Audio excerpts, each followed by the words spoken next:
Get ready for an unforgettable worship experience. Hakuja kuwa, hakutakuwa. Niwe nina hitaji. Mimi nataka ushi.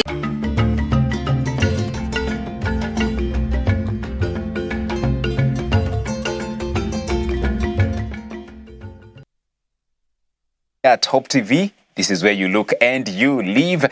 And that was the musical break. Having you join us this morning is such a joy. Yes. It's a huge pleasure. Thank you so very much. My name is George Gishuru. Now time Yes. for the newspaper review. For the newspaper review, and of course the story has changed because just 2 days ago we were talking about the man that was shot, in State House, and now the story has shifted. The headlines are now switching to what was the demise that we received, the news that we received yesterday. The Daily Nation this morning is just highlighting one story here, Raila Amolo Odinga, 1945 to 2025. And it says here, Kenyans are indeed mourning. And of course, more on the news, I see Interior CS Kipchumba Murkomen declares Friday, October the 17th, a public holiday in honor of the departed former Prime Minister Raila Amolo Odinga. So that is tomorrow. We are expected to be on a holiday, and that means no work. But for presenters and news anchors, people want to hear news when they are at home. Yep. What's happening? Yes, but more sad news that we also received just yesterday is former TV journalist Kimani Mbogwa dies by suicide. And this is so tragic because I was reading his story yesterday and realizing that he actually had been diagnosed with bipolar disorder. For a long time, he was struggling with mental health issues. And of course, even social media would know that indeed this person was not doing well, because sometimes you would see he would do some extreme things or post some extreme posts. But, it just opens our eyes to how much mental health is a real issue in our nation. Oftentimes we just shrug it off because we feel, maybe they are pretending, or, it's not as serious. But we realize that it's actually serious, because now we've lost such a young, promising man with such a promising career, so talented, so gifted, well educated, and unfortunately we have lost him by suicide. And this even reminds me, October is actually the month of mental health. So it's also unfortunate because also not so long ago there's a guest who came here and we interviewed her, in fact, and it was still the same issue of bipolar disorder, only to later find out that she committed suicide. Someone we brought here for an interview who was advocating for mental health, who had helped so many people, and then later on she jumps off a building. So it's really unfortunate that we keep losing people to the mental health issues. We need to create more awareness. We need to talk about it. We need to encourage those who are in our families, those who are struggling, and not shun them, but embrace them and remind them that God is a healer. Pray for them. Do not ignore them, but sympathize and empathize with them. So that's it for the Daily Nation. Because I remember when I also heard of that particular news, I remember sharing with wife and telling her, I told her that I had seen this young man, as a journalist, and the way he was speaking.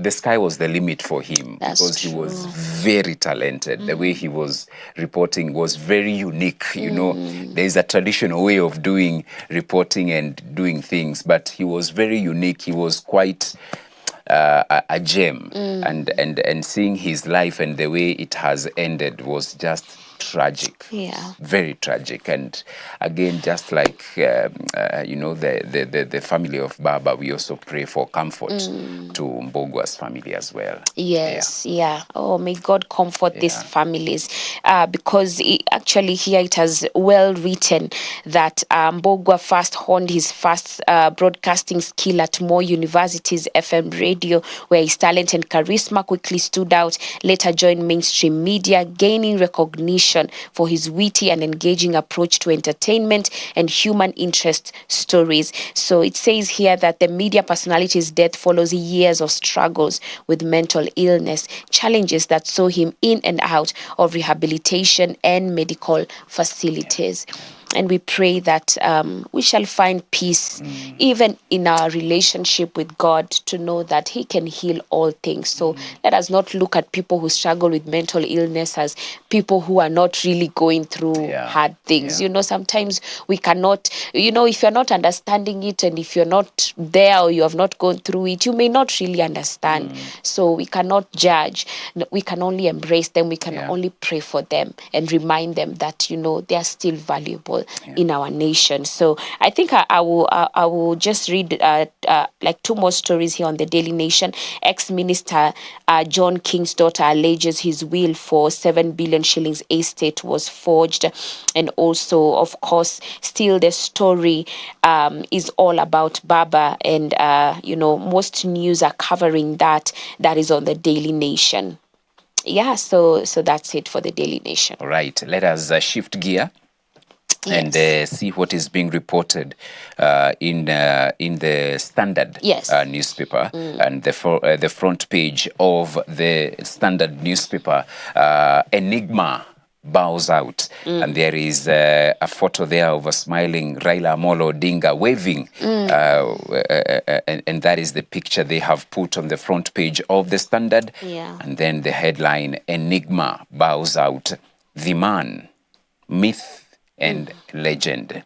And tribute, a towering figure in the continent's political history has fallen. Raila Amolo Odinga, freedom fighter, reformist, and the country's most enduring opposition leader, died in India, closing a life defined by struggle, sacrifice, and unrelenting quest for justice.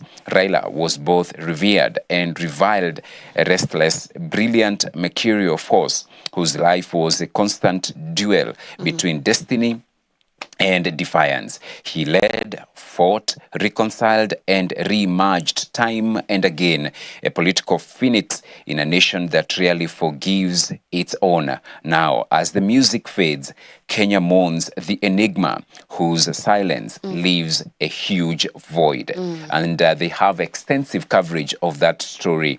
Pages 2, 3, 4, 5, 6, 7, 8, 9, 10, 12, 14, and 15. Indeed, an extensive cover of that story this morning on the Standard. And then they are also reporting security heightened at JKIA in Nairobi as Kenyans head to the airport to receive Raila Odinga's body. It is expected to arrive at 9:30 a.m. And according to indications, the body and the delegation will be received at the airport by President William Ruto. And what also you have alluded has also been covered. Government declares Friday, October 17, a public holiday. This is in honor of late former Prime Minister Raila Odinga. That's according to Interior CS Kipchumba Murkomen. And actually, according to the program, tomorrow there should be a funeral service, which they are saying it will be conducted as per any public event is held at the Nyayo National Stadium, where dignitaries, including VVIPs, will be expected to attend, and that is at tomorrow. And so again, it has been declared a public holiday. And away from that, there was some 8 laws that were signed yesterday by the president. New computer land use laws seek to tighten control of sensitive sectors. You can read that story and what it entails inside The Standard. And flags at half-mast at State House, Nairobi, in honor of the former Prime Minister Raila Odinga. Raila Odinga, the people's president. And so you can read that and much, much more being covered there inside the Standard newspaper. And the pull-out this morning, real estate. Here are the costs, rules of going green. It's a story that is on page 27. When more means less, poor designs cost landlords.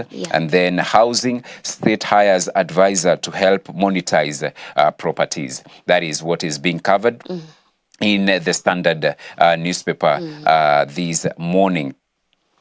Quickly, the Business Daily, what they are reporting this day in as far as the business news. NSE investors join gold rush on global price rally.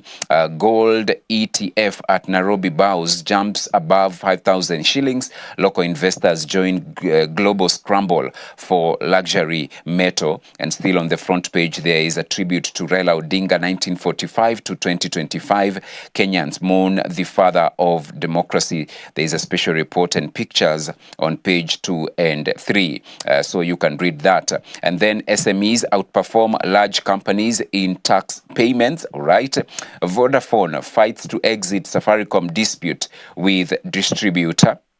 And Michael Masharia's article on page 9.